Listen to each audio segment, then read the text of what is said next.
Là, on a problème 59, page 179. Ici, comme vous voyez, on a trois blocs M1, M2, M3 se trouvent sur une table sans frottement. Alors, on n'a pas de frottement sur la table. Mu est égal à 0. OK? Aussi, on suppose qu'on a une force F appliquée sur l'objet M1 et M1 est égal à 2 kg.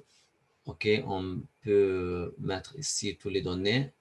M1 est égal à 2 kg. On a M2 est égal à 3 et M3 est égal à 4. Et on a F, c'est une force appliquée sur M1 est égale à 18 newtons. D'abord, il faut tracer un diagramme du corps libre pour chaque bloc. Il faut présenter toutes les forces appliquées. Il faut présenter toutes les forces appliquées sur chaque objet. Il faut montrer pour chaque objet les forces appliquées. 2. B, il faut trouver l'accélération des blocs A1, A2, A3. 3, il faut trouver la force résultante et s'exerçant sur chaque bloc. Il faut trouver la force totale exercée sur chaque bloc. D, il faut trouver la grandeur des forces de contact entre les blocs. Il faut trouver toutes les forces internes qui existent entre chaque deux objets, entre M1 et M2 et entre M2 et M3. Alors, c'est très clair ce problème. D'abord, il faut bien sûr appliquer, tout d'abord présenter les forces et appliquer, on parlera de la méthode qu'on doit utiliser pour calculer. Voilà. Là,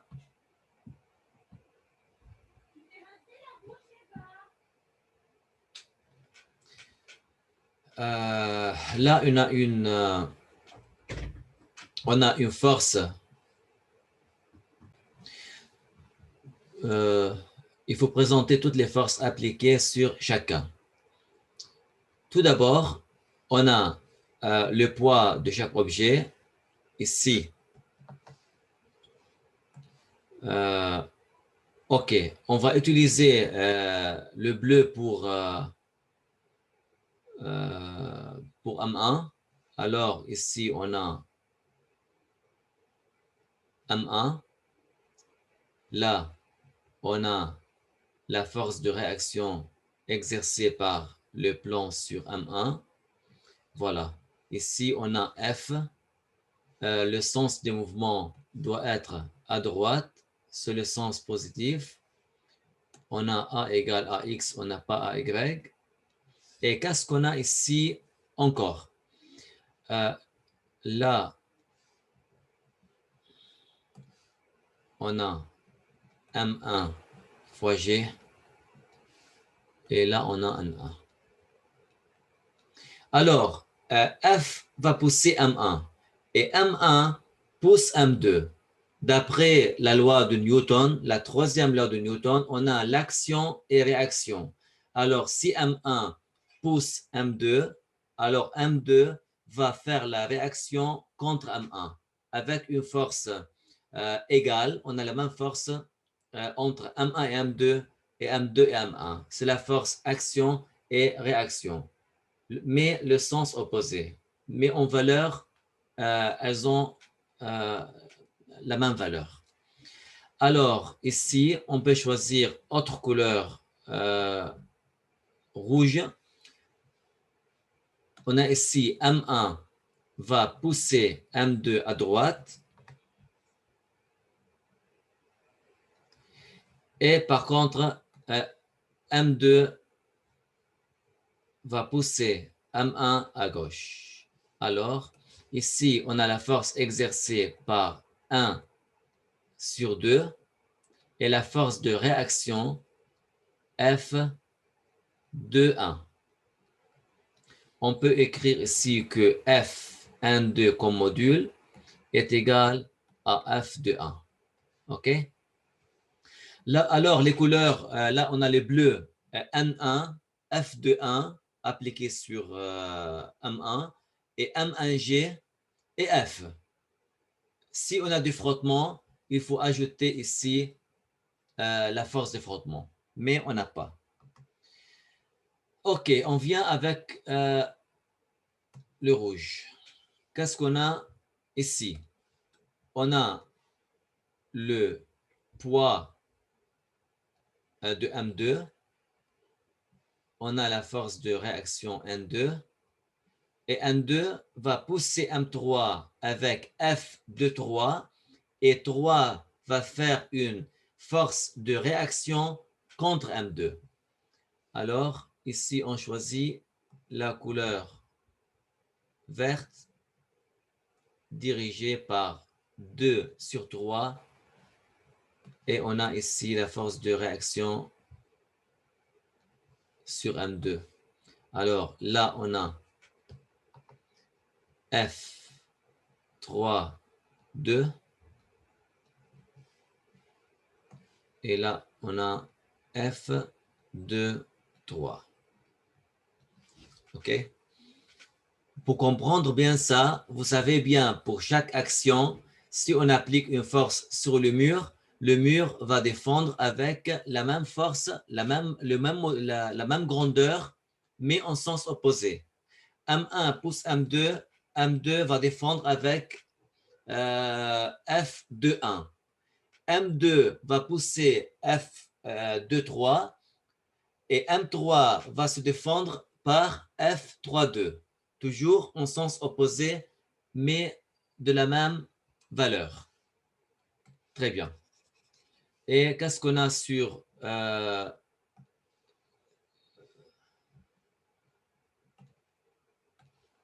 là, on a N2 et là, on a M2G. Alors, c'est tout ce qu'on a sur M2. On vient voir M3. On a ici MG et N. Là, N3. Et là, c'est M3 fois G. Fois J. OK. Maintenant, c'est partie A. C'est bon. Partie B. On doit calculer l'accélération du système.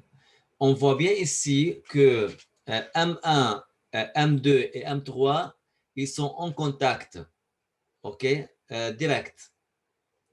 Alors, si on pousse M1 avec une accélération A, 2 et 3 vont se déplacer avec la même accélération. Alors, on peut dire ici que A1 est égal à A2 est égal à A3 est égal à A.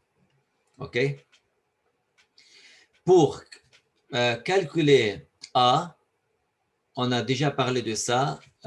Comme le système se déplace sur le même plan, on peut prendre ces trois objets comme un seul système parce que c'est le même plan.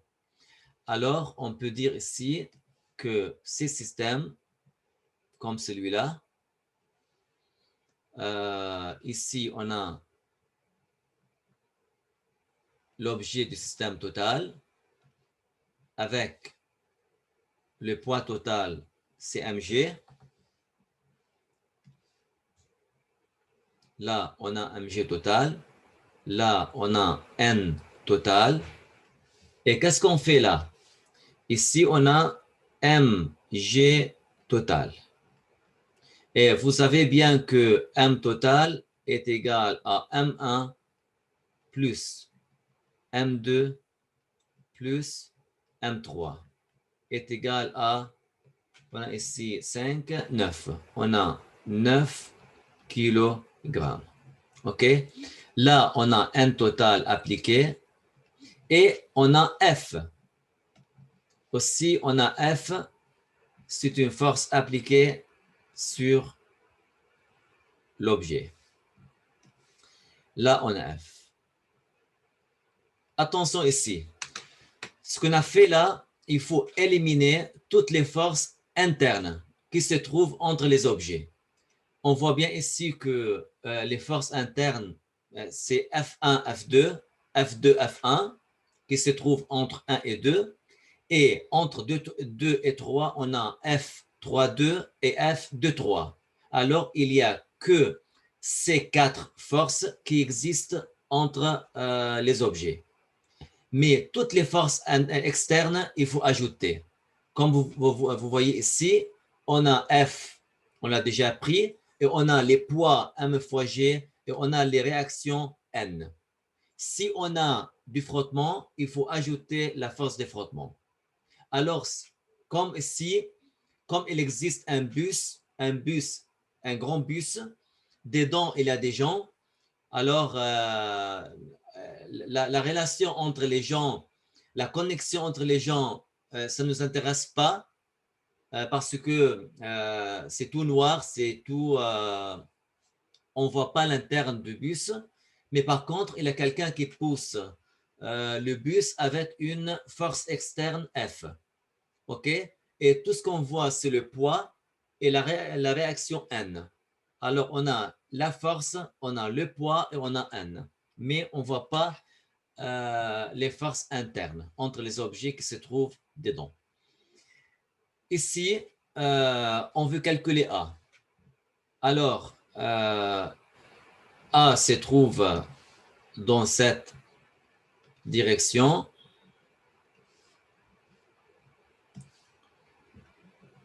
Voilà.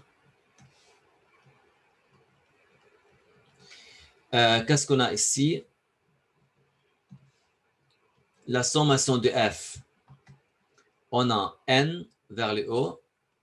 On a MG dirigé vers en bas, plus F à droite, plus N, MG et F. Voilà, c'est tout. Et est égal à MA. On peut mettre, comme on a I et J, alors en fonction de I, qu'est-ce qu'on a? On a que F qui est à droite, alors plus F.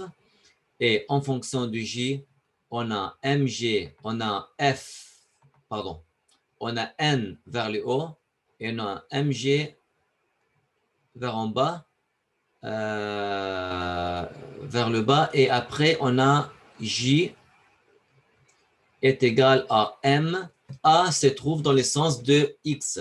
Alors, on n'a pas en fonction de Y. On a ici AI.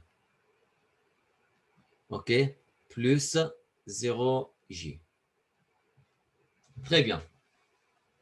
Alors, en fonction de I, qu'est-ce qu'on a? F est égal à MA.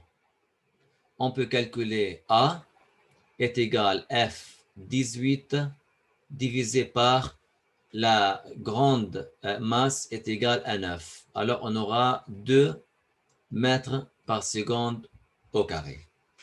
Aussi, on écrit en haut les données qu'on a ici. A est égal à 2 mètres par seconde au carré. Très bien. Alors, il faut bien retenir, normalement, pour calculer l'accélération du système, il faut prendre un système complet. Si on a les objets se déplacent sur le même plan. OK, 2, partie C, on doit calculer les forces totales exercées sur chaque objet. Alors, il faut calculer la force exercée sur 1 et la force totale exercée sur 2 et la force exercée sur 3. En même temps, on peut calculer la force exercée entre N2 qui est égale à 2,1. On peut calculer la force entre 3,2 qui est égale à 3,2,3, à F de 3. OK. Dans tous les cas, il faut prendre chaque objet tout seul et on applique la loi de Newton et facilement on peut calculer la force totale exercée sur chaque objet et aussi on peut calculer les forces internes qui existent entre eux. J'espère bien que le son il était bien parce que le micro, voilà. On peut effacer ici. Voilà, on prend maintenant l'objet 1. L'objet 1, qu'est-ce qu'on a sur cet objet-là? On a ici F. Là, on a N. Là, on a MG. Et sur l'objet, le bleu, c'est F de 1. Alors, on a toutes ces forces-là. On veut calculer F1. Alors, la force F1 totale exercée sur l'objet est égale, en général, égale M1 fois A. OK? On peut dire ça, simplement. Est égal aussi toutes les forces appliquées sur l'objet. Qu'est-ce qu'on a ici? On a, en fonction du I, on a F moins F de 1. Ça, c'est le composante X. Plus, on a N1 moins M1 fois G en fonction du J. OK? Très bien. Là, ici, c'est le composante X de F1. Et là, c'est le composante Y de F1. OK? La somme totale. Ici, on a F1 égale M1 fois A. Alors, on peut calculer directement que F1 est égal, M1 est égal à 2, A est égal à 2, on a déjà calculé A, on a fois 2, alors dans la direction de I, parce que A se trouve en fonction de I. OK, alors on n'a pas ici en fonction de J. Est égal à F moins F de 1 I plus N1 moins M1 fois G, J. Très bien. Alors, I est égal à I et J est égal à J. Mais avant, nous, juste, on veut calculer le module de F1 qui est égal à X composante au carré plus Y composante au carré. Alors ici, on a 4 au carré plus 0. On a ici est égal à 4 newtons. Alors, la force complète, toute la force exercée sur M1 est égale à 4. Alors, F1 est égal à 4 newtons. OK? Mais en même temps, on peut comparer I avec I, qu'on voit ici. On peut comparer ici les valeurs de I avec I, J avec J. On peut calculer maintenant F de 1. Alors, tant qu'on est là maintenant, parce que dans le parti prochain, alors, on va demander de calculer F1 2 F de 1. Alors, tant qu'on est là maintenant, on peut calculer directement sa valeur. Alors, ici, on peut dire que 4i est égal à F moins F de 1. Alors, 4 est égal à F moins F de 1. Alors, F de 1 est égal à 18 moins 4 est égal à 14 Fn. OK?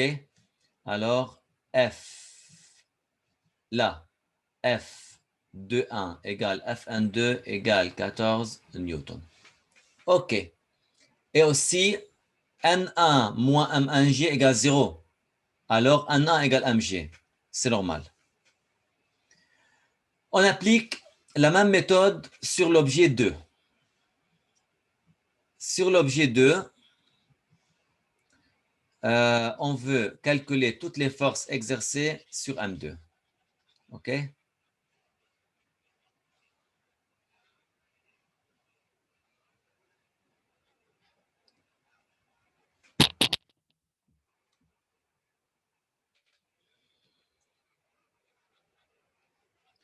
Qu'est-ce qu'on a ici sur M2? On a la force totale exercée sur l'objet 2 est égale M2 fois A. Ou on peut dire égal, OK, égal M2 fois A est égal, qu'est-ce qu'on a ici? Alors, sur M2, le rouge, OK, la couleur rouge, on a Fn2 et F32. Alors, ici, on a Fn2 plus F32 plus N2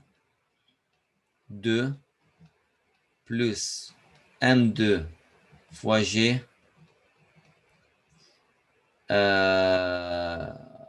est égal, voilà, c'est tout. OK? Alors, F2 est égal, M2 est égal à 3, A est égal à AXI, alors AI plus 0J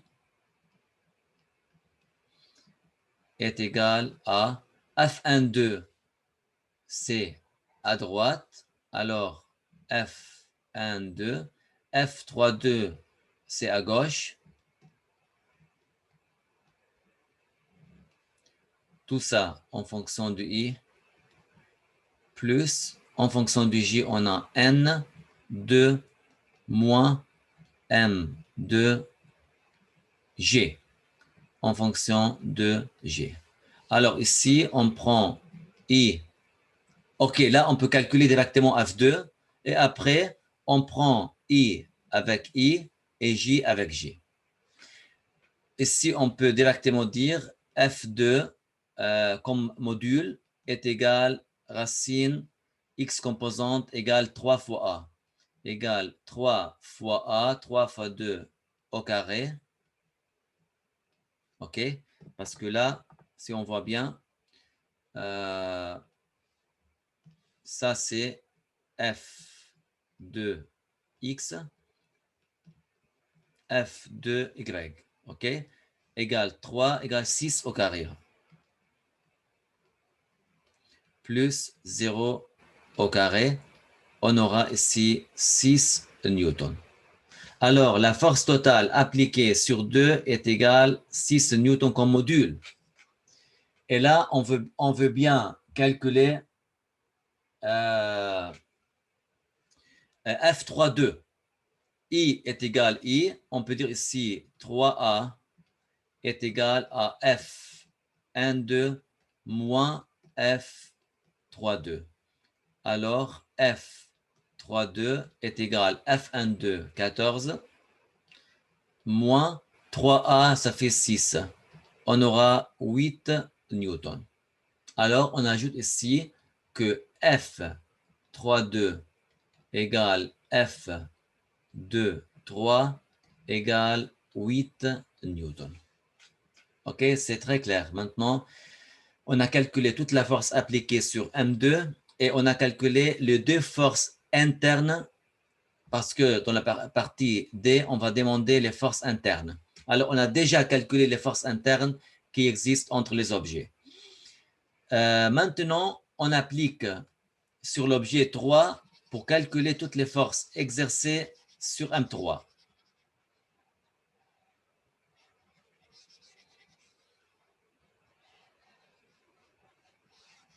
Ça prend du temps, mais je veux bien résoudre le problème en détail. Ça nous permet de comprendre bien les étapes, OK? Sur M3, qu'est-ce qu'on a ici? On a F3. OK, c'est pas la peine qu'on écrive les restes. Simplement, F3 égale M3 fois A. Tout ce qu'on veut maintenant est calculer simplement F3. Alors, est égal, M3 est égal à 4 fois A est égal à 2 dans la direction de I. Alors, F3 est égal à 8I. Pour module égale F8 au carré plus 0 au carré. Alors, ça, c'est F3X plus 0G. OK? Alors, on a F3 est égal à 8 newtons.